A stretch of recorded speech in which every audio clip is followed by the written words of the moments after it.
Salam sejahtera, salam hormat, anda bersama saya Nixon Nyambar dan ini Awani 7.45 dan berikut tumpuan utama kita untuk waktu ini.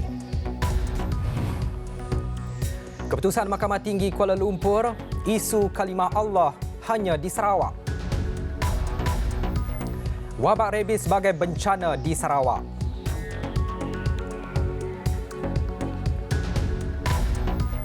Tuaran sebagai zon merah COVID-19.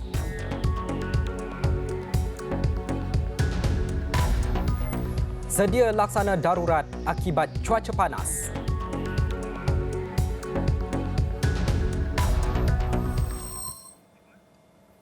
Keputusan Mahkamah Tinggi Kuala Lumpur berkait isu penggunaan kalimah Allah di Sarawak tidak melibatkan negeri-negeri lain di Malaysia.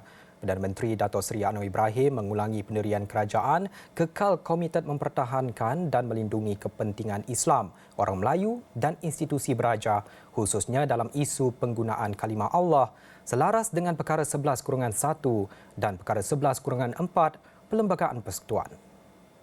Memang tu saya ingat Menteri Dalam Negeri dah buat penjelasan.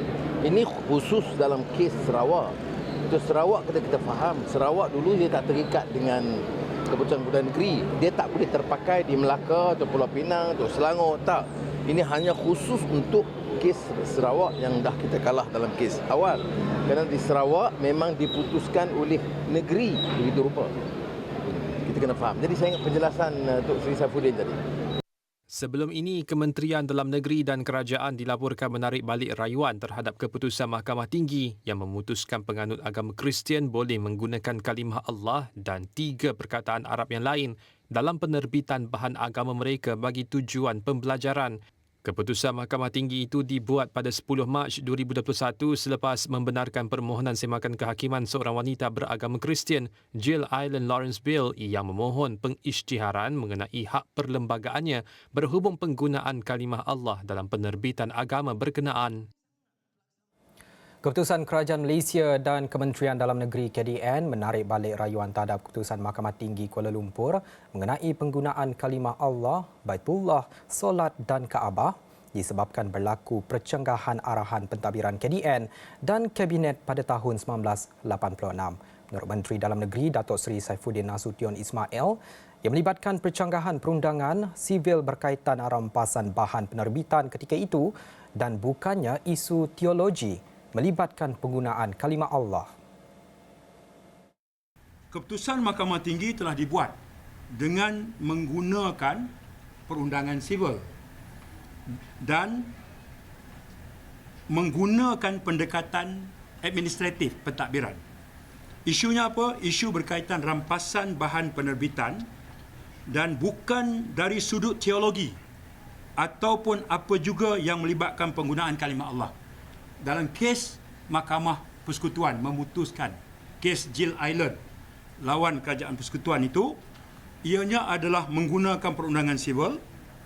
Keputusan itu adalah to address isu administratif. Isu apa? Isu custom rampas bahan penerbitan. Okay, isu dari situ. Jadi keputusan Mahkamah Tinggi adalah keputusan merujuk kepada persoalan administratif. Oleh kerana pendekatan Mahkamah Tinggi ini adalah berasaskan undang-undang sivil, maka keputusan itu bukanlah keputusan bersifat teologi ataupun apa juga yang melibatkan penggunaan kalimah Allah. Ini kerana fungsi mahkamah itu sendiri tidak bersesuaian untuk memutuskan hal ehwal berkaitan agama secara spesifik. Okey, saya telah meneliti judgement oleh Hakim Mahkamah Tinggi, Hakim Norby. Dalam penghakiman Mahkamah Tinggi pada 10 Mac, jelas hakim membuat keputusan 90 muka surat itu, dia sebut keputusan yang dia buat adalah berdasarkan pendekatan secara pentadbiran dan keputusan dia buat tidak menyentuh mengenai penggunaan kalimah Allah dan ianya didapati konsisten dengan keputusan Mahkamah Persekutuan terhadap kes titular Roman Catholic Archbishop Kuala Lumpur pada tahun 2014. Ya. Bersangkutan dengan hal ini, keputusan kerajaan untuk tidak meneruskan rayuan adalah dibuat mengikut case by case. Jadi keputusan ini hanya kes Jill Island. Dia tak menjejaskan kalau ada kes lain yang dalam tindakan mahkamah. Jelasnya KDN telah memperhalusi dengan teliti keputusan Mahkamah Tinggi Kuala Lumpur mendapati terdapat pencagahan keputusan dibuat Kabinet pada 19 Mei 1986 dan arahan pentadbiran kementerian itu pada 5 Disember 1986. Oleh demikian, KDN tegas Saifuddin mengambil langkah mengkaji dan mengemas kini satu arahan lebih menyeluruh bagi menangani isu penggunaan kalimah Allah dan 3 perkataan itu. Tegas Saifuddin lagi, KDN sentiasa menghormati, memperakui dan menerima pakai ketetapan enakmen negeri-negeri dan titah yang di-Pertuan Agong pada 7 Februari 2023. Tindakan Kementerian Dalam Negeri KDN dan kerajaan menarik balik rayuan terhadap keputusan Mahkamah Tinggi tentang kes kalimah Allah, Baitullah, Kaabah dan sebutan solat dalam penerbitan agama Kristian pada Isnin lalu dianggap tidak mencerminkan roh madani. Ketua Penerangan PAS Negeri Kelantan, Dato' Muhammad Nasruddin Daud dalam satu kenyataan berkata, sepatutnya sebelum pihak Menteri Dalam Negeri memfailkan notis pemberhentian rayuan pada 18 April 2023, terlebih dahulu perlu mengadakan libat urus dengan Majlis Agama Islam Selangor MAIS, Majlis Agama Islam Wilayah Persekutuan Mawib dan Majlis Agama Islam Negeri Kedah MAIK. Ini kerana kedua-dua agensi terbabit diberi hak oleh Mahkamah Rayuan untuk menjadi sahabat mahkamah dalam penghujahan yang akan diadakan di Mahkamah Rayuan. KDN juga sepatutnya mendapatkan pandangan dengan semua pemegang taruh, terutamanya pihak institusi diraja iaitu Sultan selaku Ketua Agama Islam di negeri dan Yang di-Pertuan Agong bagi wilayah persekutuan. PAS Kelantan bimbang tindakan tergesa-gesa KDN tersebut dibuat kerana dipengaruhi pihak tertentu yang mungkin dalam kalangan sekutu politik kerajaan.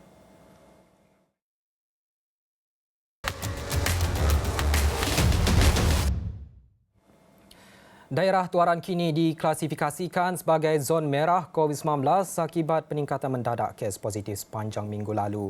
Dalam satu kenyataan, Timbalan Ketua Menteri Sabah iaitu Dato' Dr. Joachim Gunsalam berkata, daerah itu mencatatkan 26 kes baru sepanjang minggu lalu berbanding 18 kes pada minggu sebelumnya.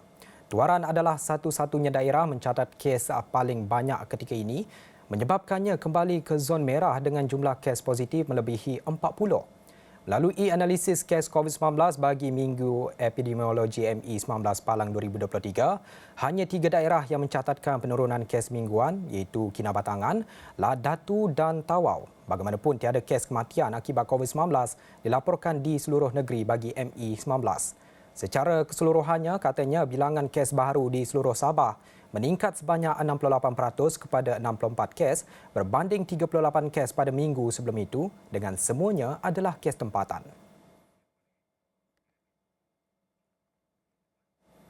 Di Sarawak pula, Jawatankuasa Pengurusan Bencana Negeri JPBNS mengaktifkan semula wabak rabies sebagai bencana.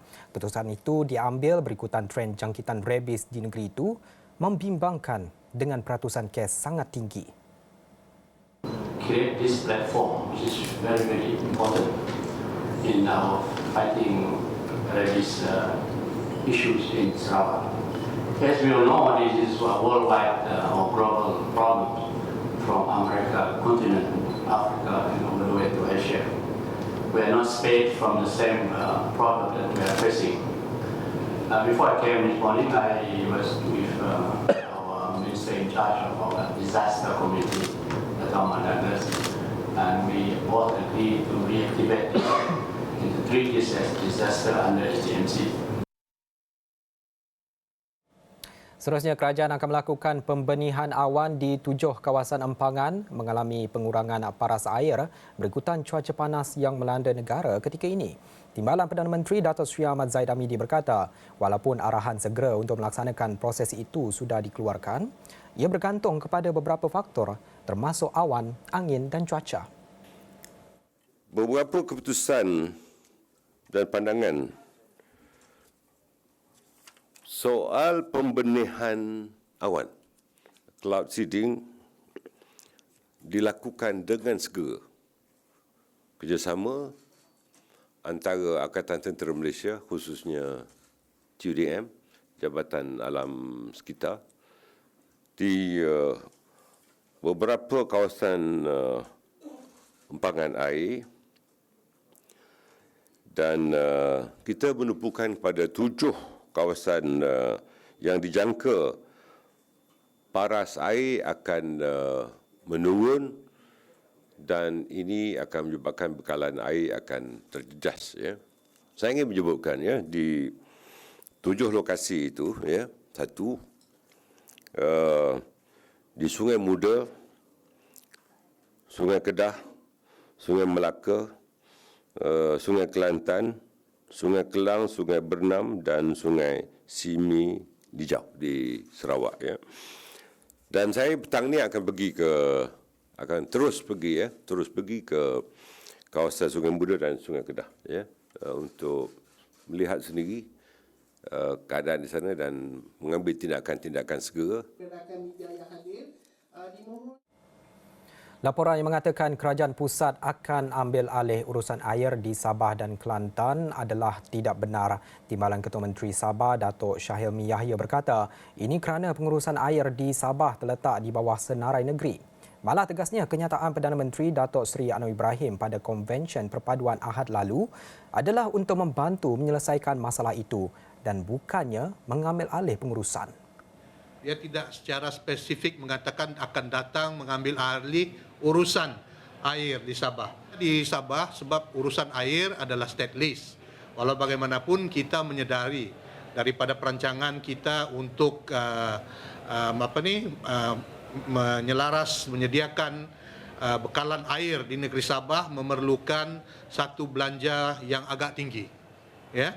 Jadi kita memerlukan bantuan sama ada grant ataupun pinjaman daripada persekutuan untuk membantu kita melaksanakan projek-projek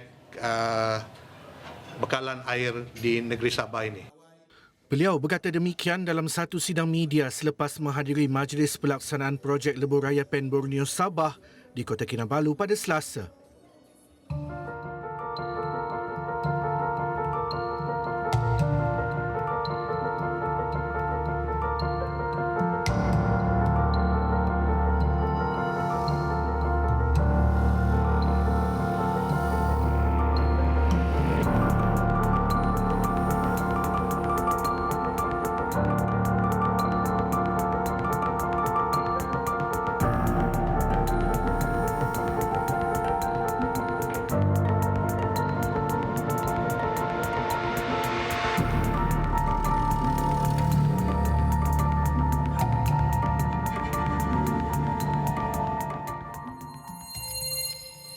Baik, lebih banyak lagi menyusul dalam Sinar Awani selepas ini. Kita nak berdirat seketika, kembali selepas ini.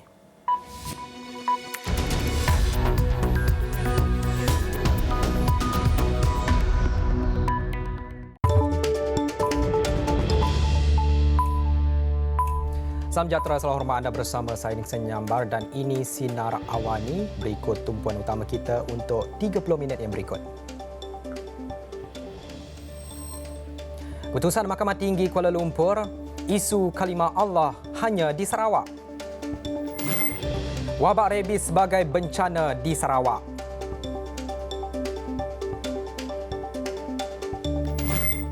Tuaran sebagai zon merah COVID-19.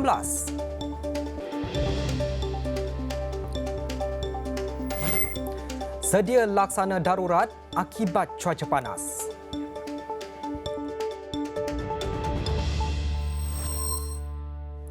Keputusan Mahkamah Tinggi Kuala Lumpur berkait isu penggunaan kalimah Allah di Sarawak tidak melibatkan negeri-negeri lain di Malaysia.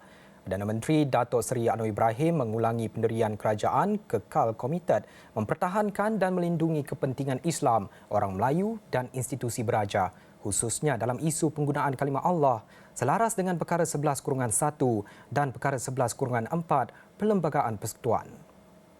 Saya ingat Kementeri Dalam Negeri dah buat penjelasan. Ini khusus dalam kes Sarawak. Untuk Sarawak kita faham, Sarawak dulu dia tak terikat dengan keputusan Perdana Negeri. Dia tak boleh terpakai di Melaka atau Pulau Pinang atau Selangor, tak. Ini hanya khusus untuk kes Sarawak yang dah kita kalah dalam kes awal. Kerana di Sarawak memang diputuskan oleh negeri begitu rupa. Kita kena faham. Jadi saya ingat penjelasan Tok Seri Saifuddin tadi. Sebelum ini, Kementerian Dalam Negeri dan Kerajaan dilaporkan menarik balik rayuan terhadap keputusan Mahkamah Tinggi yang memutuskan penganut agama Kristian boleh menggunakan kalimah Allah dan 3 perkataan Arab yang lain dalam penerbitan bahan agama mereka bagi tujuan pembelajaran. Keputusan Mahkamah Tinggi itu dibuat pada 10 Mac 2021 selepas membenarkan permohonan semakan kehakiman seorang wanita beragama Kristian, Jill Island Lawrence Bill, yang memohon pengisytiharan mengenai hak perlembagaannya berhubung penggunaan kalimah Allah dalam penerbitan agama berkenaan.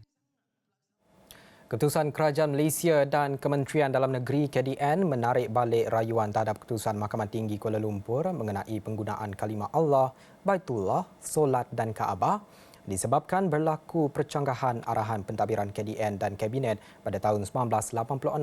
Menurut Menteri Dalam Negeri Datuk Seri Saifuddin Nasution Ismail, yang melibatkan percanggahan perundangan sivil berkaitan rampasan bahan penerbitan ketika itu dan bukannya isu teologi melibatkan penggunaan kalimah Allah. Keputusan Mahkamah Tinggi telah dibuat dengan menggunakan perundangan sivil dan menggunakan pendekatan administratif pentadbiran. Isunya apa? Isu berkaitan rampasan bahan penerbitan dan bukan dari sudut teologi ataupun apa juga yang melibatkan penggunaan kalimah Allah. Dalam kes Mahkamah Persekutuan memutuskan kes Jill Island lawan Kerajaan Persekutuan itu, ianya adalah menggunakan perundangan sivil. Keputusan itu adalah to address isu administratif. Isu apa? Isu custom rampas bahan penerbitan. Okay, isu dari situ. Jadi keputusan Mahkamah Tinggi adalah keputusan merujuk kepada persoalan administratif. Oleh kerana pendekatan Mahkamah Tinggi ini adalah berasaskan undang-undang sivil, maka keputusan itu bukanlah keputusan bersifat teologi ataupun apa juga yang melibatkan penggunaan kalimah Allah. Ini kerana fungsi mahkamah itu sendiri tidak bersesuaian untuk memutuskan hal ehwal berkaitan agama secara spesifik. Okey ya. Saya telah meneliti judgement oleh Hakim Mahkamah Tinggi, Hakim Norby. Dalam penghakiman Mahkamah Tinggi pada 10 Mac, jelas Hakim membuat keputusan 90 muka surat itu, dia sebut keputusan yang dia buat adalah berdasarkan pendekatan secara pentadbiran. Dan keputusan dia buat tidak menyentuh mengenai penggunaan kalimah Allah. Dan ianya didapati konsisten dengan keputusan Mahkamah Persekutuan terhadap kes titular Roman Catholic Archbishop Kuala Lumpur pada tahun 2014. Ya. Bersangkutan dengan hal ini, keputusan kerajaan untuk tidak meneruskan rayuan adalah dibuat mengikut case by case. Jadi keputusan ini hanya kes Jill Island. Dia tak menjejaskan kalau ada kes lain yang dalam tindakan mahkamah. Jelasnya KDN telah memperhalusi dengan teliti keputusan Mahkamah Tinggi Kuala Lumpur mendapati terdapat pencagahan keputusan dibuat Kabinet pada 19 Mei 1986 dan arahan pentadbiran kementerian itu pada 5 Disember 1986. Oleh demikian, KDN tegas Saifuddin mengambil langkah mengkaji dan mengemas kini satu arahan lebih menyeluruh bagi menangani isu penggunaan kalimah Allah dan 3 perkataan itu. Tegas Saifuddin lagi, KDN sentiasa menghormati, memperakui dan menerima pakai ketetapan enakmen negeri-negeri dan titah yang di-Pertuan Agong pada 7 Februari 2023. Sementara itu, tindakan Kementerian Dalam Negeri KDN dan Kerajaan menarik balik rayuan terhadap keputusan Mahkamah Tinggi tentang kes kalimah Allah, Baitullah, Kaabah dan sebutan solat dalam penerbitan agama Kristian pada Isnin lalu dianggap tidak mencerminkan roh madani. Ketua Penerangan PAS Negeri Kelantan, Datuk Muhammad Nasruddin Daud dalam satu kenyataan berkata, sepatutnya sebelum pihak Menteri Dalam Negeri memfailkan notis pemberhentian rayuan pada 18 April 2023, terlebih dahulu perlu mengadakan libat urus dengan Majlis Agama Islam Selangor MAIS, Majlis Agama Islam Wilayah Persekutuan Mawib dan Majlis Agama Islam Negeri Kedah MAIK. Ini kerana kedua-dua agensi terbabit diberi hak oleh Mahkamah Rayuan untuk menjadi sahabat mahkamah dalam penghujahan yang akan diadakan di Mahkamah Rayuan. KDN juga sepatutnya mendapatkan pandangan dengan semua pemegang taruh, terutamanya pihak institusi diraja, iaitu Sultan selaku Ketua Agama Islam di negeri dan Yang di-Pertuan Agong bagi wilayah persekutuan. PAS Kelantan bimbang tindakan tergesa-gesa KDN tersebut dibuat kerana dipengaruhi pihak tertentu yang mungkin dalam kalangan sekutu politik kerajaan.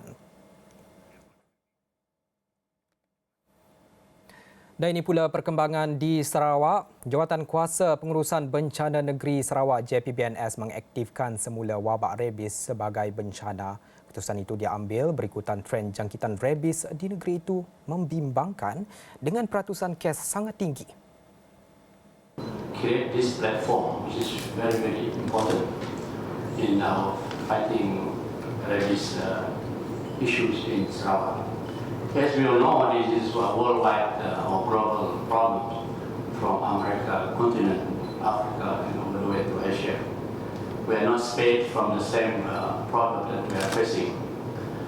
Before I came this morning, I was with our minister in charge of our disaster committee, the government Douglas, and we both agreed to reactivate and to treat this as disaster under SDMC.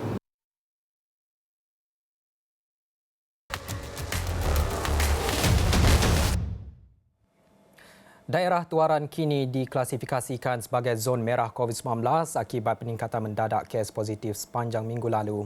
Dalam satu kenyataan, Timbalan Ketua Menteri Sabah, Datuk Dr. Joachim Gunsalam berkata, daerah itu mencatat 26 kes baru sepanjang minggu lalu berbanding 18 kes pada minggu sebelumnya.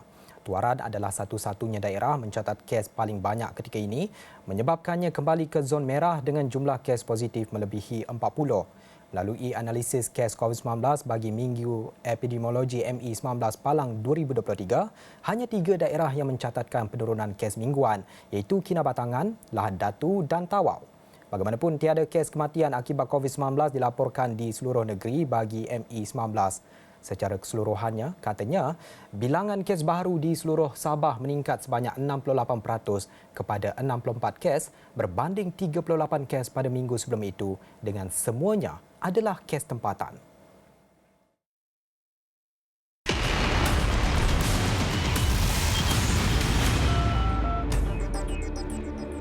Dan ini pula laporan yang baru saja kami terima. Kementerian Kesihatan sudah bersedia sekiranya kerajaan mengisytiharkan darurat jika keadaan gelombang haba semakin membimbangkan.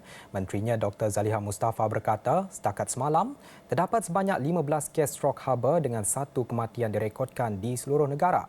Dalam pada itu, Met Malaysia mengeluarkan amaran cuaca panas tahap 1 di 4 daerah yang membabitkan 3 negeri iaitu di Kelantan, Johor dan Pahang. Dasarkan kemaskini harian pada jam 4.30 petang hari ini, daerah disenarai dalam kategori berjaga-jaga itu adalah Pasir Mas dan Kuala Krai di Kelantan, selain Rompin di Pahang dan Muar di Johor.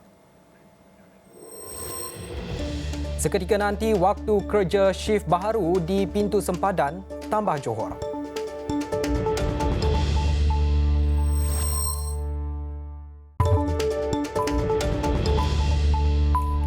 Bertemu semula dalam Sinar Awani.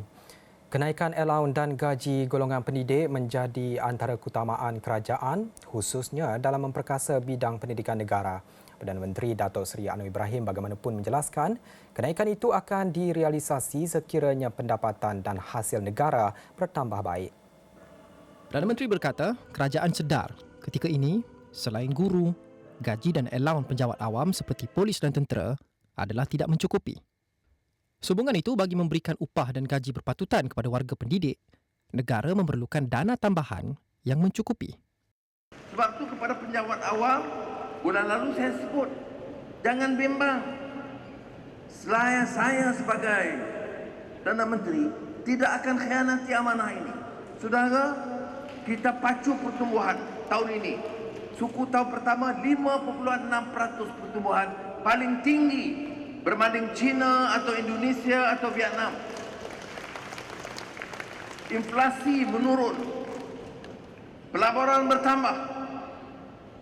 Bila hasil banyak, sebagian hutang boleh kita bayar, dan percayalah, di antara keutamaan saya ialah menaikkan allowance guru-guru dan perkhidmatan awam.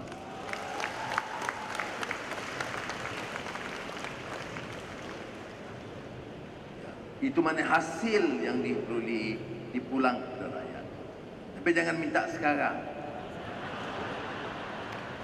Bagi sikit kesempatan. Sekarang kita dah jimat berbilion. Beliau berkata demikian ketika berucap merasmikan sambutan Hari Guru Peringkat Kebangsaan kali ke-52 tahun 2023 yang diadakan di Pusat Dagangan Antarabangsa Melaka atau MITC di Air Keroh pada Selasa. Pada majlis itu, Perdana Menteri turut menyampaikan 2 anugerah, iaitu Anugerah Tokoh Kepimpinan Pendidikan Kebangsaan 2023 dan Tokoh Guru Kebangsaan 2023. Jabatan Imigresen Malaysia akan memperkenalkan waktu bekerja shift yang baharu kepada anggotanya di pintu sempadan Johor, Singapura bermula 28 Mei tahun ini. Menurut Menteri Dalam Negeri Datuk Seri Saifuddin Nasution Ismail, penambahbaikan waktu bekerja shift baharu itu dijangka dapat mengurangkan kesesakan lalu lintas terutamanya ketika waktu puncak. Sekarang ini, waktu bekerja shift adalah shift pagi 7 pagi hingga 4 petang. Sekarang sebelum ini. Shift petang 3 petang 11 malam. Shift malam pula 11 malam 8 pagi. Hari ini saya ingin memaklumkan bahawa waktu bekerja shift sedia ada ni kita tambah baik seperti berikut. Shift pagi 9 pagi 6 petang. Shift petang 4 petang 12 malam. Shift malam 12 malam 9 pagi. Kenapa? Waktu puncak di situ adalah di antara pukul 4, 5, 6, 7, 8 pagi. Jadi kita tak mau langsung ada gangguan waktu itu, dan bila kita dah test ni sebelum saya umum ni, kita dah buat dry run dah. Dan ternyata dia membantu untuk mengurangkan kesesakan. Jadi mulai berapa bulan tu? Minggu depan. Hari Ahad depan bermulalah shift baru ini. Ya, setelah kita buat dry run baru-baru ini. Penubuhan Pusat Revolusi Perindustrian keempat Malaysian Centre for 4IR di Malaysia bukan sahaja menyasarkan peningkatan pelaburan dari luar. Malah kata Menteri Pelaburan, Perdagangan dan Industri Tengku Datuk Seri Zafrul Tengku Abdul Aziz menjelaskan yang lebih penting ialah ia memastikan penglibatan pemain industri tempatan terutamanya perusahaan kecil dan sederhana. Investment yang ditarik dari luar tu memang akan membantu, tetapi yang pentingnya center ni more for the domestic players juga, DDI, kerana when the industry players come in, the multinationals come in, mereka memerlukan the right ecosystem untuk membantu mereka.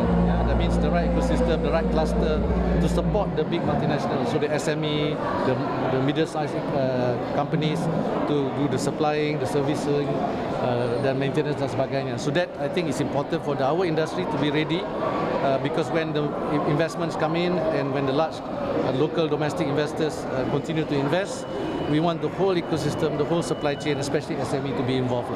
Perdana Menteri Datuk Seri Anwar Ibrahim pada Isnin mengumumkan penubuhan Pusat Malaysia untuk 4IR, sebuah pusat bebas dalam ekosistem global Forum Ekonomi Dunia WEF yang menghimpunkan pemimpin kerajaan dan perniagaan, ahli akademik serta pakar untuk mewujudkan hub inovasi dan kepakaran untuk membuka potensi teknologi. Ia merupakan pusat pertama seumpamanya di Asia Tenggara dan ke-19 di peringkat global. 2 pengurus syarikat dan seorang pemilik syarikat komputer direman selama 4 hari bagi membantu siasatan kes tuntutan palsu berjumlah lebih RM250,000 kepada perkesor. Perintah tahanan reman itu dikeluarkan penolong kanan pendaftar Norina Maludin bermula Selasa hingga Jumaat. Suspek termasuk seorang wanita dikatakan mengemukakan borang pengesahan pekerja yang mengandungi butir matan palsu kepada perkesor di bawah pelanjana semula ekonomi atau penjana 2.0, sedangkan penama tersebut bukan pekerja syarikat terbabit. Penahanan suspek yang berusia 29 hingga 37 tahun itu bagi membolehkan siasatan lanjut mengikut Seksyen 18 Akta SPRM 2009. Terdahulu suspek dari 2 syarikat berbeza itu ditahan di Kompleks SPRM Terengganu kira-kira jam 3 petang Isnin ketika hadir untuk memberikan keterangan. Difahamkan 2 pengurus syarikat termasuk wanita yang berusia 37 tahun menjalankan perkhidmatan sumber kemahiran, manakala seorang lagi suspek lelaki berusia 29 tahun adalah pemilik syarikat komputer. Syarikat yang menjalankan perkhidmatan sumber kemahiran ini dipercayai mengemukakan tuntutan palsu lebih RM170,000 antara 2020 hingga 2021, manakala syarikat komputer itu pula mengemukakan tuntutan palsu berjumlah lebih RM85,000 antara 2021 hingga 2022. Menyusul selepas ini, pihak berkuasa Itali rampas dadah bernilai $880 juta Amerika dalam kotak pisang.